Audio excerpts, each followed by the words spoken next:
So what is the Radiance Sutras School of Meditation? Well, there's this text that I discovered in 1968, and I fell in love.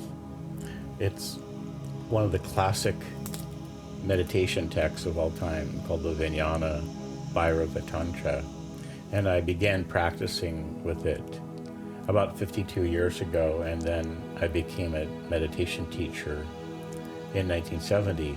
And since then, this has been my passion and my love.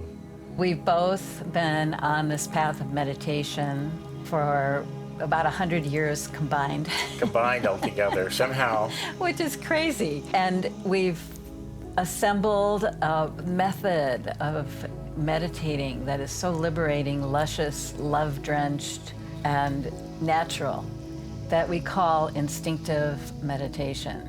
In the text, there's about 100 different meditation practices described, and we each intuitively know several of these, and we can construct our daily practice out of the ones that we love the most.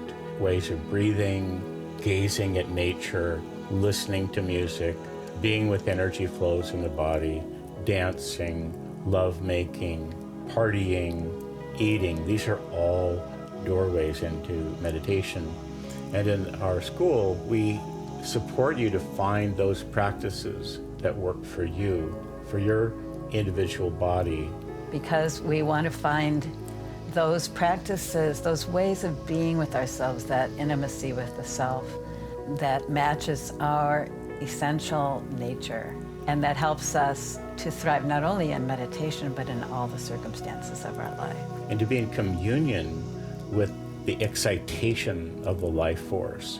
Meditation allows for the thrill of aliveness and peacefulness to coexist. And this is something that we all crave. So this approach is for anyone who lives in the world, has a busy life, who has a love life, who has a to-do list, who has dreams and a bucket list, anyone who needs access to relaxation deeper than deep sleep, and the sense of wanting to explore what's my individual path in meditation. You are invited wholeheartedly to participate in this global community. This is a chance for you to share your experiences with each other, to receive jewels of meditation, little tidbits that we are offering and that you can engage with and participate in. So we offer a wealth of teachings. We've been busy writing Look at that. books over the last 40 years or so. And in the training, either for your individual needs, or if you want to be trained as a teacher, we offer the techniques for all of these different approaches to meditation, went from movement and sound and breathing and energy and subpersonalities. So that's our joy. So come explore if you like.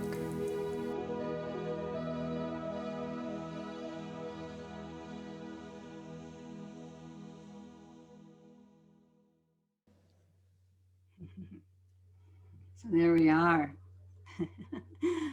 So why don't you introduce Bradley now, if you can come on. Oh yeah.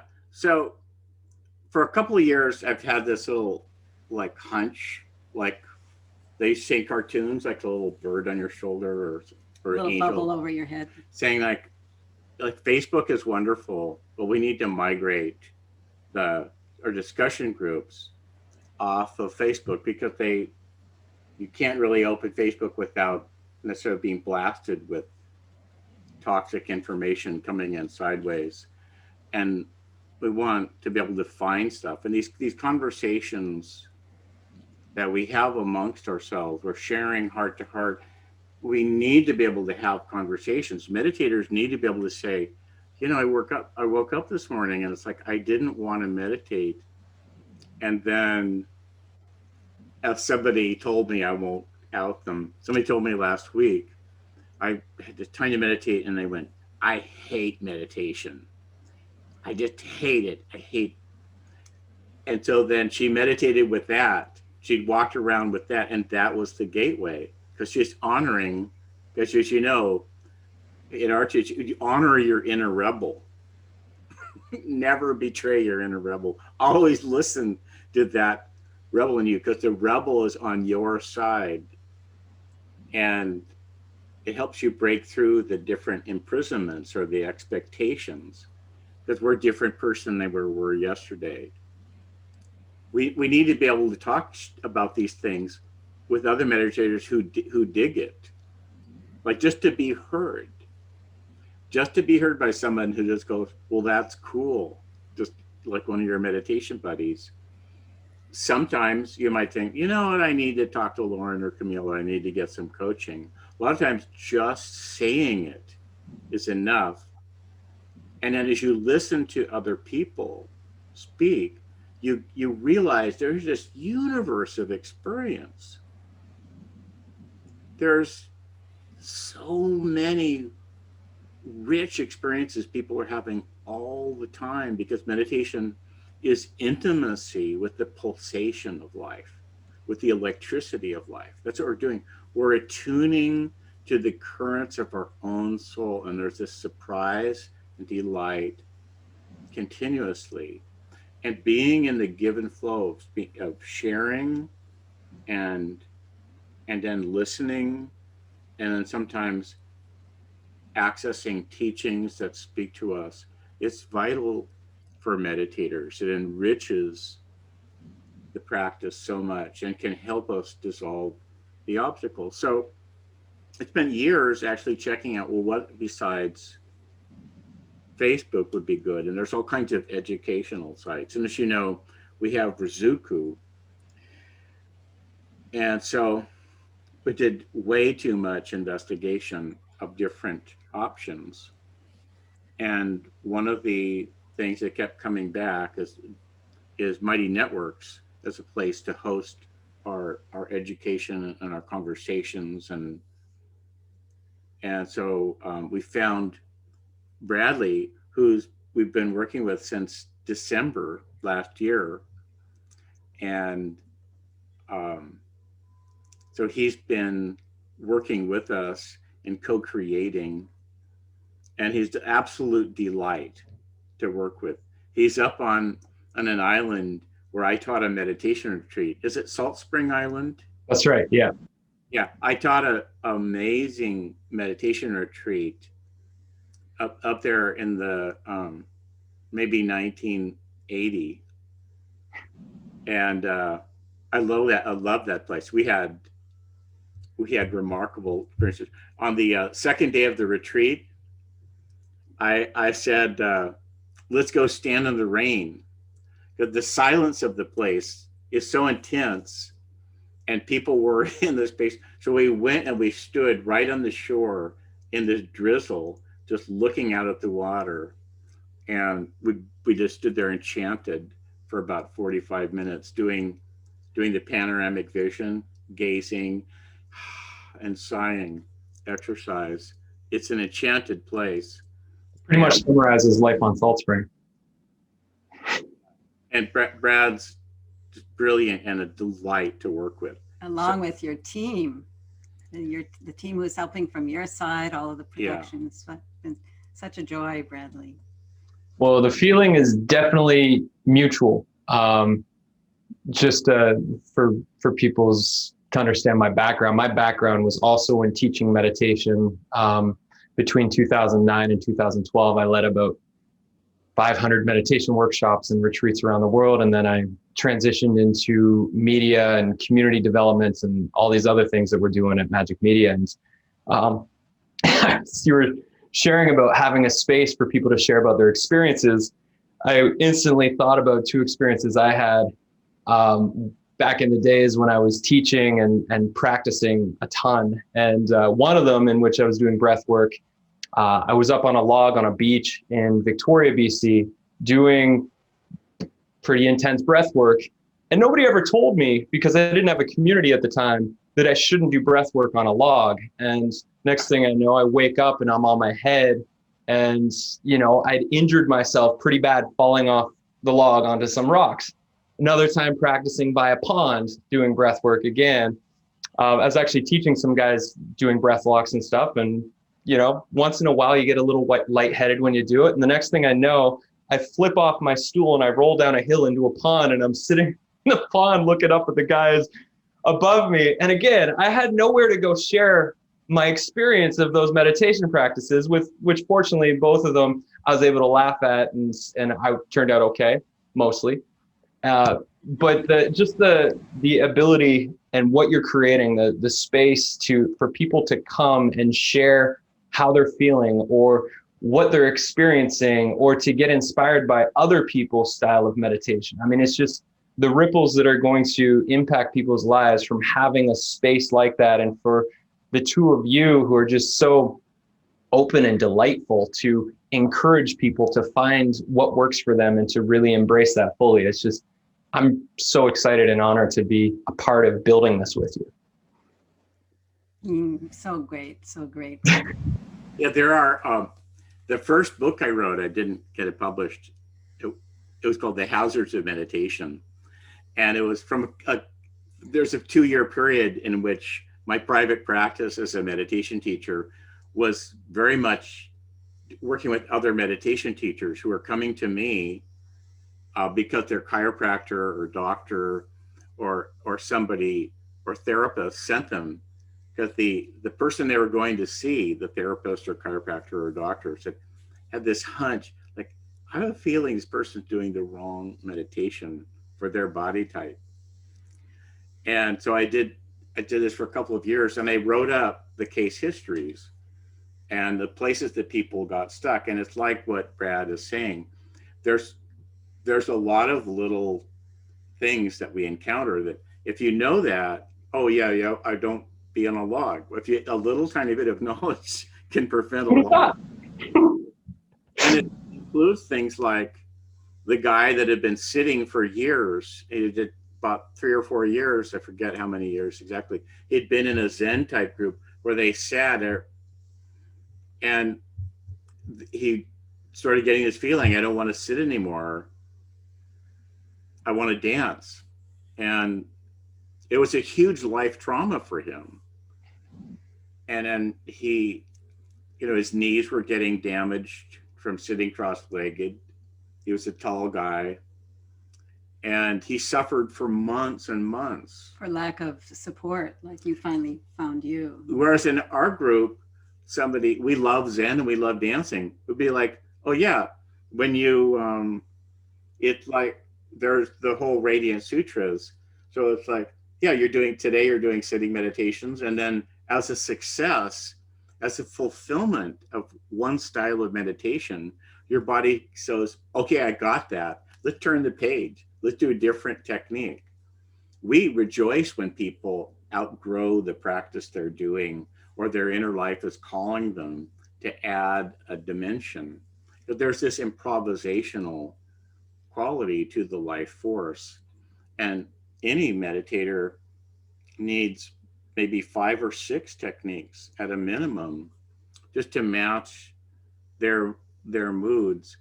But if you've been meditating in a certain way every day for a year or two, it's very discouraging. It happened to me a couple of years ago. I was sitting there at 4 a.m, as I do, and I was going like, I don't know how to meditate for the me that I am. I don't recognize myself. I'm changed. And it was like, I wish I could talk to Lorin. I don't know what to do. And so I had to wonder, like, what do I do? And then start taking walks. I wonder what my new meditation practice is. And then eventually it came to me. But as a successive meditation, we'll outgrow the way that we were meditating or thinking about meditation. New adventures call us. It's adventure. We're all on an adventure. We're learning to love more and more. We're learning to be intimate with the pulsation, the electricity of the life force. We're thriving, sort of like kids do.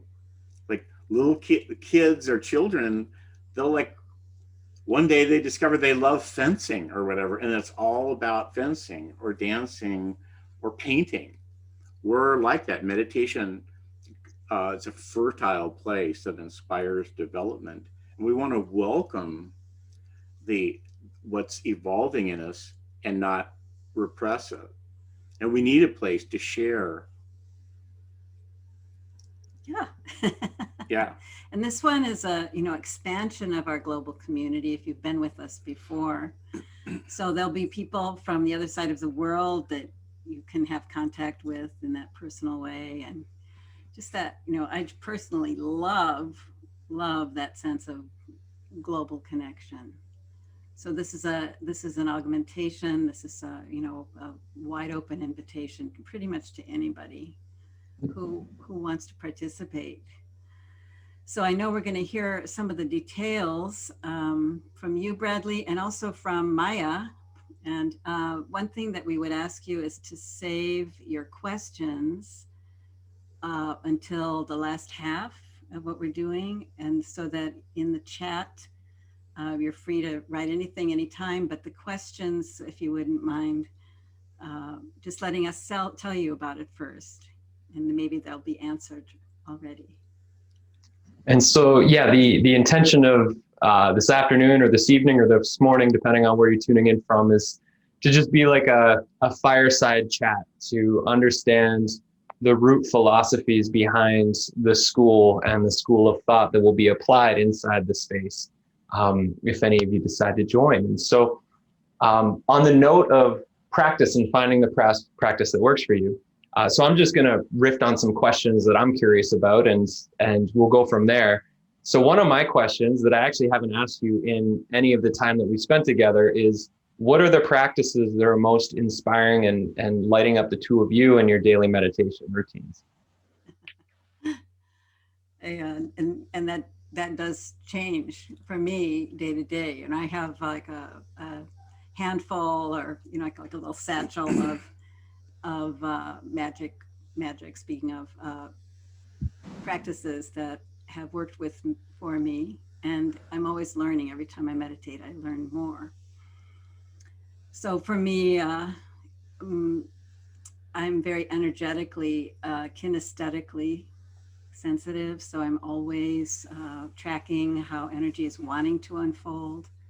I'm always tracking what's in my heart, what I care, what the movement of love, all my connections, and feeling into what I need each day. So that's why those are standards. Those three things are things that I tune into every day. And then, like I said, how it happens or what I end up, where it takes me, has its own wisdom. And I follow that. Well, a current that's been going on with me, it probably, since that time I was stuck, whenever it was, a year and a half or 2 years ago, I said, I'm 70. Like, how do I meditate now? It's been 52 years. What do I do? So I love mantras. So, and I've always gone really deep in mantras, even as a teenager in 1968. But unbeknownst to me, I hadn't really put it together, that I listened to jazz as a teenager, and I heard Miles Davis and these other jazz musicians, and it blew my mind. I when I was 15, I was lying on a sofa and I played miles of violins. And there's a way that in jazz, they would come up, they'd bring the note, let it rise up out of silence, and then play with it. And you never know what to expect, but they improvise. And then I used to sneak into jazz nightclubs as a teenager. I put on a black suit and walk in smoking a cigarette. And it was like the Blues Brothers outfit, like a black suit.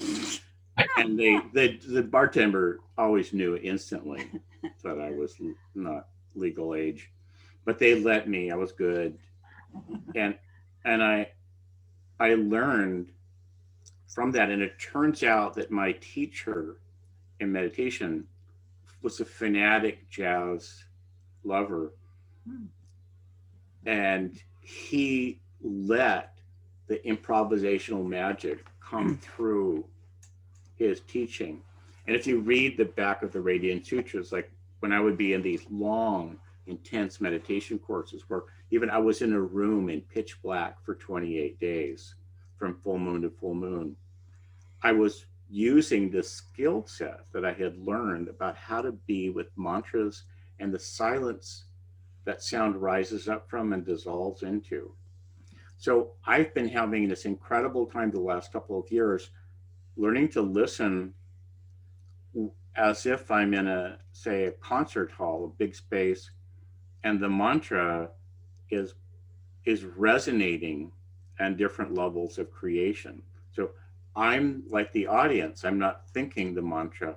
I'm actually listening to the sounds. And nature is improvising. And there's all these resonances. Well, I hadn't heard anybody talk about this with regard to mantra. Then I went into the Sanskrit literature, and all these nuances are there. It's just that no one has been talking about it. And it's in like one of the things I'm writing about in the new books, and we'll be putting these teachings in the new, what do we call Mighty Networks? The website? Membership site. Oh. Community. Yeah. School. Radiance Sutras School of Meditation. Yeah, these nuances, they're actually there in music theory. Musicians know about these nuances of sound. And even though I was tipped off to this at age 18 and earlier, and have been practicing this way, and therefore meditation for me has always been incredibly thrilling. And when I think even a mantra that I have used for over half a century, because of this approach, when I think it, each time it's fresh, like I've never heard that before, because I'm letting it rise up out of the vibrant essence of life and delight me, and then invite me to tune in. And this is what mantra is supposed to be, but it's and it's there clearly in the origins of mantra teachings, but it's not widely available. A lot of people have everything right. They have a great mantra, but they're thinking it like mantra, mantra, mantra, mantra, and they're missing out on 99% of the fun. They're not doing actually meditation they're doing a technique called japa, where you're just repeating, as if you get paid a nickel for each repetition. So there's these subtle nuances that are so delightful that make the difference between meditation being sort of a boring chore and a thrilling adventure. You know what I see, what I'm hearing for something obvious I'm hearing in what you're saying is that you're so tuned to the music of life, the music of the life essence. And I am tuned to the dance of the life essence. Camille's always That's dancing. so cool. So amazing. So I listen to a lot of pop music, and I'm finding, it teaches me how to listen to meditation. Any music that I love, whether it's, I haven't listened to Justin Bieber. I don't know what he sounds like, but I was listening to George Michael and Sufjan Stevens, and like just a list of pop songs from the 60s, 70s, 80s, 90s. And when I like something and I say, listen, it teaches me about resonance and being where in the body the sounds vibrate, and also the emotional, the way that a song we love is actually nourishing. It's not just sound. It's like, we feel like this feeds my soul. So I'm finding that listening to music, whatever occurs to me, from Bach to Gregorian chanting to the songs on the radio, or whatever the equivalent of the radio is, that is teaching me new nuances of how to listen in meditation. And that to me, I love that every song teaches me how to listen to the song of life. So on that note, let's dive into how do you define instinctive meditation, or what is the philosophy behind instinctive meditation, which is actually a course that we're working on right now, which will be going live in September. So if you could talk a little bit about that as well. Well, when in the 60s, people started asking me to teach them to meditate because I was working in a lab that was doing research on meditation. And I wasn't trained as a teacher yet. So I had this copy of the first English translation of the Vijnana Bhairava Tantra. And I would just let them flip through it, and which ones do you recognize? Which ones sound like you? So I would interview people and say, well, okay, let's explore. What are your natural meditative states? So I'd let them tell me about their own natural pathways, and whether it's like grooming a horse, or gazing at nature, or waking up before dawn and just listening to the sound of the world. And then they would look through the Bhairava Tantra and like, oh yeah, that's me. Like I know that one. And so I developed this way of listening to people. And over time, I realized that people have really good instincts for discerning what meditation practice to begin with. And meditation done in this way can intensify the instincts, where people's instincts and intuition get stronger. They get more connected to their inner radar, their inner guidance system, not just in meditation, but in their whole life. And as I spent a lot of years working with other meditation teachers. And when people practice in a way that's repressive, they get more and more out of touch with themselves, which is that's a famous thing that's well known among therapists. Meditation can be practiced in a way that's dissociative. So I find from the scientific research and from my own experience teaching that meditation is actually part of our instinctive nature. It's part of our survival instincts. But physiologically, in a physiology lab where we would wire people up, we'd say, here's a simple meditation practice. Go ahead. And in 3 minutes, they're in a state of relaxation and physiological restfulness, deeper than deep sleep. Like all of the indexes, brain waves, oxygen consumption, blood, chemistry, it all drops into a realm that's the opposite of the stress response. So obviously nature would install in our bodies a powerful state of recovery that's the opposite of stress. It's like sleep, but we're wide awake, and it's more intense than sleep. So it's rapid recovery, rapid access to relaxation, and even beginners would experience this. So that is built in. I mean, it was known previously that these expert yogis who've been practicing for 50 years could lower their metabolism or hold their breath for a long time.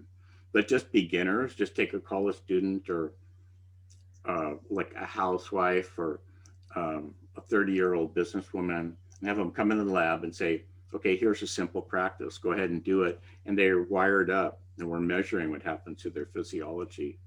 So that means that meditation is a built-in capacity. Everybody can do it. And we access meditation through our instincts. And which we have many. You can meditate through feeding, eating, cooking, serving meals. Breathing is a form of food. Wandering, dancing, listening to music, communicating. There's just 100 ways to meditate, and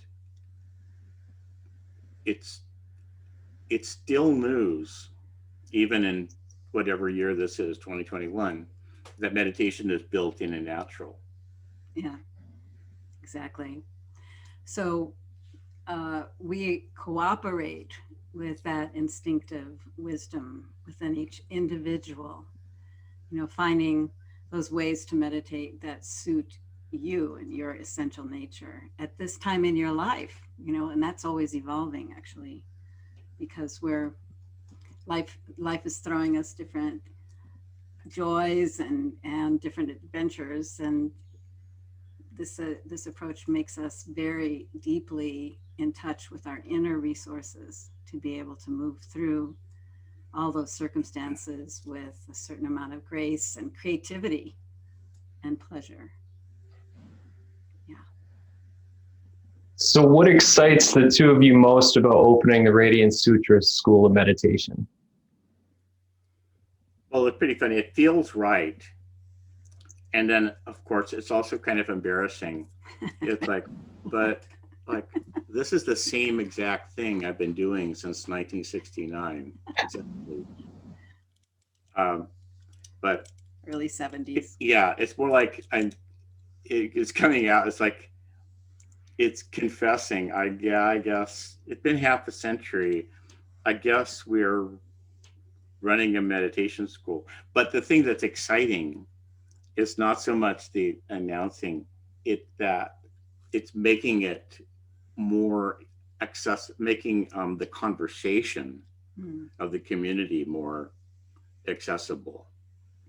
Because forever, people that come to our workshops in Hawaii or at Esalen or at Kripalu or whatever, like they get to know each other and then they stay in touch. They become friends. So that's been going on forever, but there need to be a meeting place for the conversation, for the community. So it's the fact that people can get to know each other and cultivate their own friendships and have meditation buddies. Yes, and that the community for me, again, it's that worldwide web of connection that just thrills me. And this is a way to invite more people who can't always do our retreats or trainings, meditation teacher trainings. And that really does thrill me. That does excite me. The connection, the web of connection. Camille and I both have been listening. We don't just teach meditation or the style, we listen a lot. It's one-to-one and in groups. Everybody is so interesting. Each person is a whole world of experience. It's fascinating. Yeah. So we've been hearing for a century, we have a century of I fell off the log kind of experiences. Like, what did I do? We have so many. And some of you have seen what I wrote last summer, like this 1,200 page book, where I just putting some of the stories in. We have about a century of little tips like that. Oh yeah. Yeah, there's when you start falling asleep in meditation, mark that moment and make sure to just go to bed half an hour earlier every day. And have a blanket nearby so when you fall asleep, you can just curl up and put a blanket over you, and that sacred time is magical healing time, or whatever the thing is that life throws at you. And how to we will, I love the idea of being here for people and just going, oh yeah, when you do that technique, don't drive for at least half an hour. Just go down to your car and walk around and make sure you're oriented to all the directions, and then you'll be good to go. Yeah. I love being the custodian of all those little tips. And they're all practical tips, like a wilderness guide has. Like you have a little kid, like here's the stuff if you get a blister from hiking all day. And here's the way to tie your shoelaces so your feet don't get sore. And here's like how to protect your nose from getting sunburned. There's just lots of little practical tips that wilderness guides have. And it's like that. So I know that people have come perhaps to learn more and ask questions. What's our next step, Bradley? Do we bring in Maya? I have a few questions that Maya sent me ahead of time that she's been getting. So I thought we would do some FAQs. And then once we get through those few FAQs, we can open the space up for some more questions. That's perfect. Wonderful. So the first question is, who or what is a founding member? So the founding members, this is ultimately the people that join during this month-long celebration to open the school. You are deemed a founding member, aka you don't ever have to pay the tuition for the membership again. The reason we do this when we open a school like this is because the people that join the school as founding members, you get a period of time inside the community space where there's no monthly or annual members. It'll just be the founding members. And the reason we do that is to create the culture.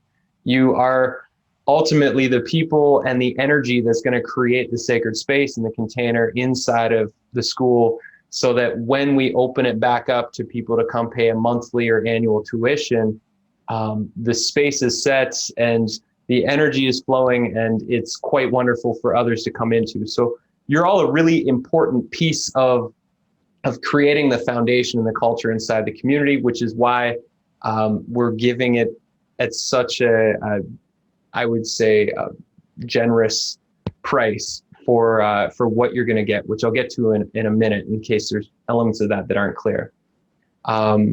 So the second question was, what's actually included in the membership? So I will just take a moment to share my screen. I have there it is. So I'll just go through this real quick just to clarify anything that's unclear for people. So this is on the landing page for the school. So Instinctive Meditation course. So this is essentially the foundations for Instinctive Meditation. We're producing this course right now, Lorin and I, and Blair, our media magician at Majik Media, or also known as the Great Blair Dini. We're co-producing this course, which will be going live in September for members of the Radiance Sutras School of Meditation. Another piece that is really important for us is creating a school of practice where members are really committed and excited to get into a regular rhythm with their practice. And so there will be at least a couple guided community meditations with Stephen, with Maya, with other certified Radiance Sutras teachers. And those will be happening, and the number of those will be growing as the school grows and demand for more of those grows. There will be 2 monthly live events with Lorin and Camille. So these will be global meditations. And for those of you who have experienced them, you'll continue to know how awesome those are. And you'll get to come out to those every month, as well as receive the recordings in case you can't be there live. We're currently building a collection of courses. So Majik Media, that's been a big part of the work that we do in the world, has been producing really high quality online courses. And so we're excited to build a library of courses. We've got the Instinctive Meditation course. We've got, following that will be Living the Sutras. We've got a Soma course that'll follow that. After hanging out with Lorin and Camille for the last 7 or so months, I have a very clear idea that there will never be a shortage of courses that we can create for you. Which also goes into the Living Library. So what is the Living Library? I've recently stumbled upon an archive of thousands of articles that Lorin and Camille have written, like incredible stories and amazing techniques. And these are things that have never before even seen the light of the internet. So you're going to be getting these amazing exclusive content library. Lorin is also really hooked on creating guided audios. So I turned him on to the idea of producing short 60-second to 7-minute meditations, sermons, inspirational talks, We don't know quite what they are, but they're really cool. So we've been producing those as he gets inspired. And I imagine we're going to get Camille on that bandwagon as well. So we're we're going to be building a library of audio practices for you to enjoy. And then the community of practice. So just the space to share your experiences, to ask your questions, to be heard, to be seen, to be inspired by others. And you'll also have a place to keep your own meditation journal where you can chronicle your journey of trying different practices, experiencing different things, you know, the ups and downs of life that we journey on, and how meditation is supporting you to stay balanced. One of the ones that I know are a big hit at the live events are monthly sutra jams, where the community can come and you can take the spotlight, read your favorite sutras, and then have a discussion about that sutra and share stories around that sutra. And then the other piece is just discounts on courses and retreats. So students of the school will receive first dibs on signing up for trainings, courses, retreats, and they'll also get discounted rates for being a part of the membership. And then, really exciting, this is a long-awaited course that Lorin and Camille have wanted to create and that Maya has been encouraging them to create, and it's called Living in Love's Body. This is going to be a live 4-week course that is happening from the end of July to August 21st, and only the founding members will have the opportunity to join in this training. And from what I hear, it's going to be really amazing.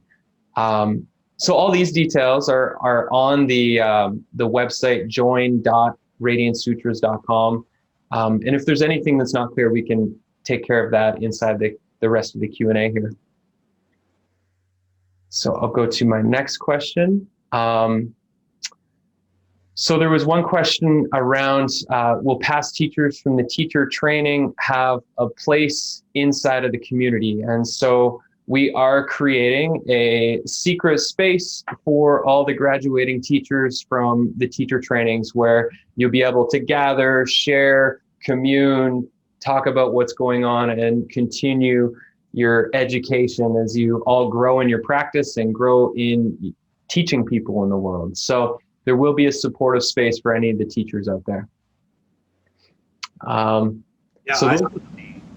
ahead, Lorin. Bravo, bravo. Va bene. So I am looking for some more questions. Let's see. I don't see questions, but I'm seeing people who are excited. Became a member without thinking much about due to the 200-hour teacher training experience for the last few weeks, or for the last few weeks this year. So that was Josh. Jane said, like Josh, I became a founding member without hesitation. I'm looking forward to continuing my studies and the friendships, old and new. I've been blessed with the Radiance Sutras Meditations teacher training. It's difficult for me to make the in-person events due to my work schedule, so thank you for offering this. Oh, how wonderful, Josh. Yay, we get to see you again. Well, we're waiting for some questions. There is one more question that I didn't see here. So do I need to pay for anything extra? So the main membership, the community, all the live events that we're going to be offering there, those are all included. For retreats, obviously, you know, being put up at the Marriott won't be included in the founding member price. So if you're going to any of the live retreats or live workshops, there will be an extra fee, but again, you'll be discounted on those. Some of the more premium programs in the future that Lorin and Camille are offering, there may be a fee. We're working those out on a case-by-case basis because some of them require a lot of energy for us to produce and a lot of time to create. So some of those, there may be a fee. And again, if there is a fee, you always get the first dibs. You always get the opportunity to get a discount on those from being a member. And while we're waiting to see if anybody else has a question, just a reminder, we're doing this launch celebration. So today we shared a video that we created with Lorin as well as an audio meditation. So if you go to join.radiancesutras.com/events, you can find out about all of the celebration events that we're doing for the opening of the school. I'll just type that into the chat here. Can you show that?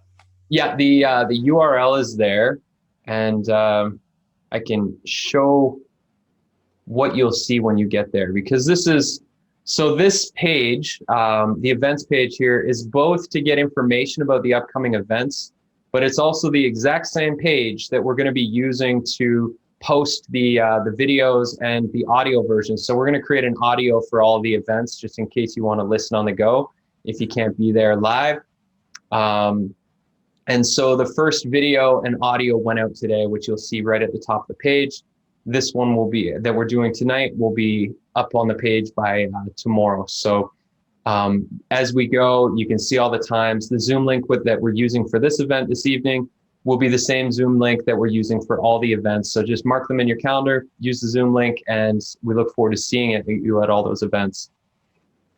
And then Lorin and Camille, I just have one more question, which is, what is your ultimate hope for the people, for the students who join the school? What is your hope for people that come in, your dreams, your desires, however you want to phrase it, for the students that decide to join the Radiance Sutra School of Meditation? Oh, just happy, radiant people thriving year after year because their meditation practice is so juicy that they have access. In the morning, they can get up in the morning and like tune in to their own inner sources of energy, of joy, of love. They can repair whatever damages they take, because we get battle wounds in life. Meditation is a place of amplified repair work. And then just with that as an ally, just being able to live life. Like, I've had many month-long, 3-month, and year-long retreats where I'm just off in some incredible place.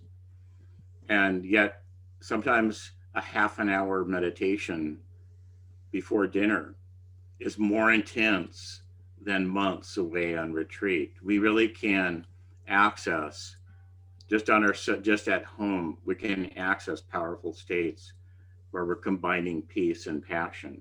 And because our daily life is an intense workout, our daily life is an intense yoga class. And the exhaustion that we get is actually a doorway into meditation. It's like, to put it in archaic terminology, it's like God loves people that work hard. The people who need it the most evoke that response from the universe and from their inner life. So I just love regular people who are everybody's out there working so hard, loving their dogs and cats and kids and businesses. And they need access to their inner riches. And the whole world is turning to meditation. It's like meditation become a go-to, kind of a first aid. And so we have to show up. Yay, yay, yay, and yes to all of that. Completely, of course, I share that. And that sense of, first of all, through the practices and then how we live our life, that ever deepening sense of being at home in the self and being at home in your body and being at home on this earth and being at home in this universe. And that sense of wonder and awe at this mystery of creation and celebrating oneself and one another as expressions of that life, expressions of that love, expressions of the creative primordial energies flowing through us, expressing as us, as you. That's such a, it's a brave adventure being human. And it's a source of continual wonder. So we invite you into that sense of wonder and depth, connection, intimacy with oneself, intimacy with others.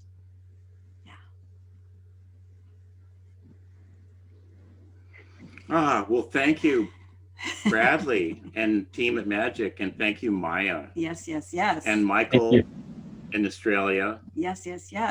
And all of you who And are all here of you. present live, and all of you who are watching. Yeah, all of you who've been showing up. And remember, even a few minutes of meditation sometimes can save the day. We tune in, because we're really listening to ourselves, we're letting life recharge us and restore us and tune us in. And when we meditate, it broadcasts benefit to all the people that we come across or that come across us in ways that we'll never know. It's beautiful. It's true. Yeah, it helps a little bit take some of the noise and static out of the world and say, it's good to be here. It's good to be alive. What a miracle that we're all alive and breathing. Actually, let's go ahead and take a few breaths with that awareness. I am alive. I am part of this miracle. And you're right. That's kind of the essential meditation technique. All right. Ever unfolding. That's what's so astonishing. Ever unfolding. Ever evolving.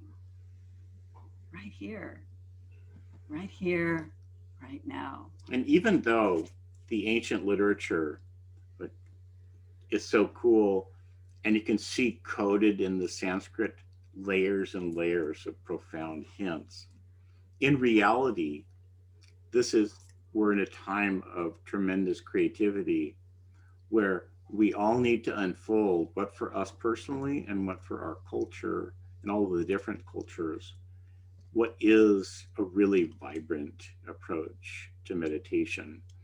And it all needs to be reinvented. We can be inspired by the people of the past and Buddha and the cool things that he and his monks came up with.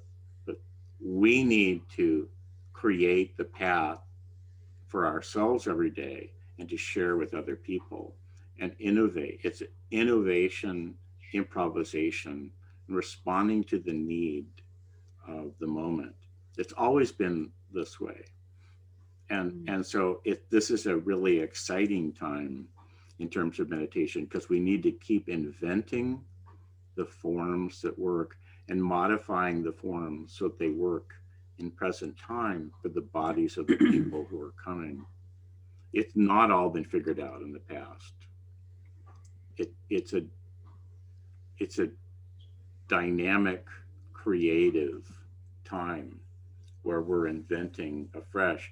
I hear almost every day, I hear from just regular people who have discovered incredible things about meditation, and they say it in a way I've never heard before. And I go, oh, that's so true.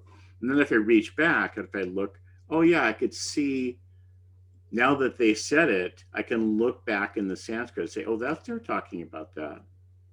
So that's what I mean in the current moment, because there's literally tens of millions of people passionately exploring meditation every day. Just in the US, there might be 40 million people, about 18% of adult females in the United States, and different percentages in each country. And people are really searching and exploring and encountering obstacles and giving up and sometimes succeeding. So it's a time of great adventure. It's an internal adventure. And meditation is always to help us thrive in our outer life. That's how we evaluate meditation. It's a survival skill. And we all have to get better at communicating this in lively, informal, effective ways. This is a survival skill, being centered in the midst of chaos. Beautiful, Lorin. Thank you, Bradley.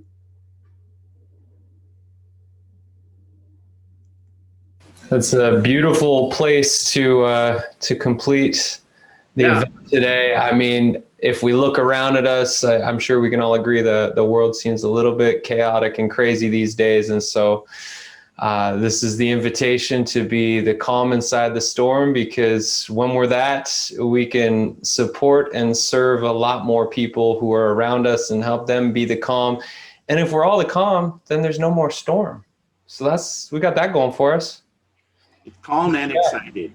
So calm that we dance with the storm. Yeah. Storms are great. Love that. I love that. Well, thank you, everybody. The recording, if you came in partway through, the recording will be up by tonight, so you can see it then. And we look forward to seeing you at more of the events as the month unfolds. And we even more so look forward to seeing you inside the school. Yeah. Thank you, everybody, for showing up.